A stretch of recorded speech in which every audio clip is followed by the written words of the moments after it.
السلام عليكم ورحمة الله وبركاته. اللهم صل وسلم وبارك على سيدنا محمد وعلى آله وصحبه أجمعين. احنا هنعمل مع بعض دلوقتي عصير اللي هو مقوي للمناعة.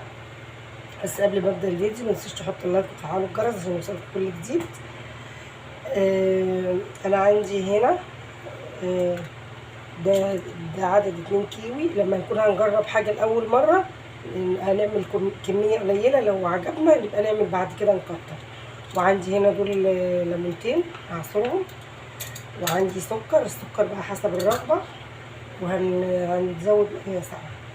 نبتدي كده هنا مع بعض. ننزل الكيوي زي ما انتم شايفين كده. عندي الشفشة اهو خلاط. هننزل كده الكيوي في قلبه بالشكل ده. هنجيب عندي هنا الليمون، نعصر دول ليمونتين زي ما انتم شايفين كده. القشر اللي احنا اتفقنا ايه ما بنرموهوش، بحوشه في كيس في الفريزر. باخد القشر بعمل منه الصابون، بزوده على صابون السائل بيدي ريحه حلوه. بنعمله زي ما عملته معاكم في الفيديو اللي فات، بنعمله قشر ليمون معصفر. جربته يعني اكتر من مره، تحفه بالشكل ده كده. كده خلاص. هنحط بقى السكر زي ما قلت لكم حسب ايه الرغبه. بسم الله. عايزين كتير قليل على حسب بقى شوفوا ذوقكم في السكر.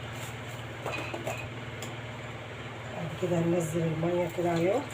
انا ممكن احط الليمون اقشرها واحطها، او بقشرها زي ما في ناس بتعمل كتير، بس انا ما حبيتش اعمل ده عشان ما تمررش معايا كده.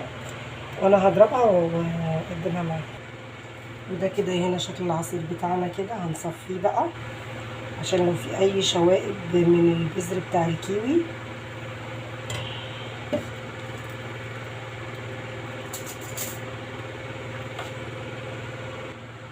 السلام عليكم. وده كده العصير بتاعنا اهو بعد لما صفيناه. لازم نصفيه عشان البذر بتاع الكيوي. انا عندي هنا اهو هنحط كده التلج.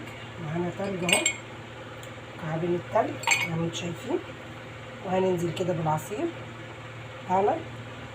ده عصير كيوي مع ليمون حلو قوي لجهاز المناعه بالشكل ده كده. جربوه ان شاء الله يعجبكم. متنسوش تحطوا اللايك وتفعلوا الجرس عشان يوصلكم مني كل جديد. والسلام عليكم ورحمه الله وبركاته.